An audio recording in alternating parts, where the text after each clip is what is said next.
अक्षय का रुख करना चाहूँगी। डॉक्टर अक्षय, कुछ ऐसी पॉइंट्स या कुछ ऐसे तरीके जिससे हम निमोनिया से बच सकते हैं, कुछ ऐसे प्रिकॉशंस?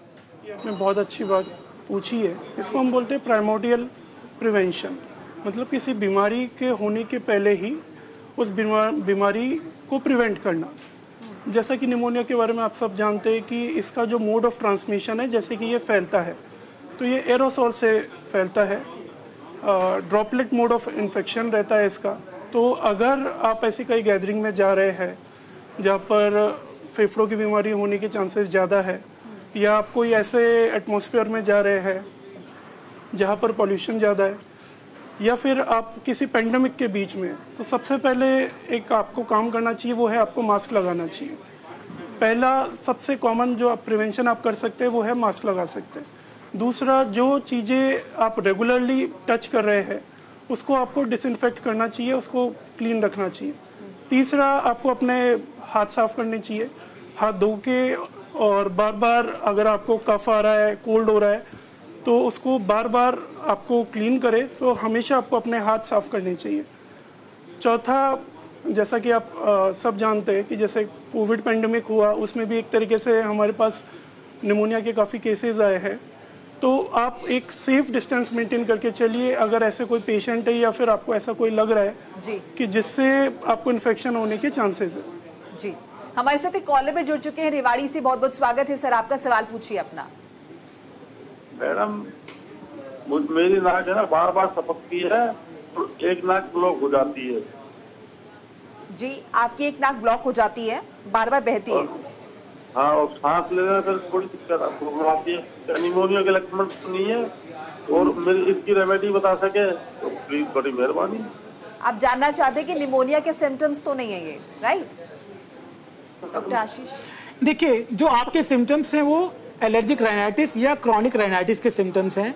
इसको हम निमोनिया में नहीं कर सकते, मगर आपको बार बार अगर सांस फूल रही है तो ये आपको समझना पड़ेगा कि 80% जो अपर रेस्पिरेटरी इन्फेक्शन होते हैं वो लोअर रेस्पिरेटरी में कवर हो सकते हैं या वो अस्थमा का फॉर्म ले सकते हैं।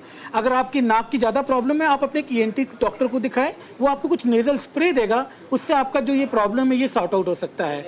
निमोनिया होने के लिए सबसे इंपॉर्टेंट है फीवर जो कंट्रोल में ना रहा हो, 2 दिन के बाद हो रहा हो, चेस्ट पेन हो रहा हो, बलगम आ रहा हो, बलगम का रंग बदल रहा हो, जैसे अगर हरा बलगम या बलगम में लालपन आ रहा है, इसका मतलब है कि ये निमोनिया के सिम्टम्स हो सकते हैं। आप नज़दीकी जाएं हॉस्पिटल पे, वहाँ पे अपने चेस्ट एक्सरे कराएं, या अगर आपको लगता है सीटी स्कैन कराएं, उससे पता चल सकता है। एलर्जी और निमोनिया में बहुत फर्क है। आपके सिम्टम्स जो बहुतायत लग रहे हैं कि आपको राइनाइटिस के साथ अस्थमा जैसा सिम्टम्स है, ये एक एलर्जी का मैनिफेस्टेशन है। निमोनिया एक इन्फेक्शन है, उसका एक अलग मैनिफेस्टेशन होता है। तो आप पहले अपने ईएनटी को या जो वहाँ पे आपके जो रेस्पिरेटरी मेडिसिन के डॉक्टर हो उनको दिखाएं और उनसे समझें ये आपके निमोनिया के सिम्टम्स नहीं है। चलिए, उम्मीद करते हैं कि आपको आपके सवाल का जवाब मिल गया होगा। डॉक्टर अमिताभ, क्या कुछ खाने पीने के भी प्रिकॉशंस हैं जो हमें लेनी चाहिए? जैसे कि कई दफा कहा जाता है ज्यादा ठंडी चीजों का सेवन अगर करते हैं तो इससे भी दिक्कत हो सकती है। ये बहुत कॉमन क्वेश्चन है जिसमें अक्सर कई लोगों को हर चीज खाने से मना कर दिया जाता है कि आप संतरा मत खाइए, आप खट्टी चीज मत खाइए, आप दही मत खाइए, आप ये मत खाइए। पर मेरा मानना है, मैं अपने मरीजों को भी सलाह देता हूँ कि देखिए, ये ब्लैंकेट रूल नहीं होता है कि हर चीज हर किसी को मना कर दिया जाए। हमें आइडेंटिफाई करना होता है किसको इससे दिक्कत हो रही है। जैसे एक एग्जाम्पल के तौर पे मैं कहता हूँ कि जैसे एक दही को एक लेते हैं कि अगर मुझे दही खाने से प्रॉब्लम होती है तो जरूरी नहीं कि बाकी सबको दही खाने से दिक्कत होगी। तो अगर मैं मरीज हूँ, मुझे बार बार दिक्कत हो रही, तो मुझे आइडेंटिफाई करना पड़ेगा कि मुझे किस चीज, मैंने ऐसा क्या किया, क्या खाया जिससे मुझे दिक्कत हो रही।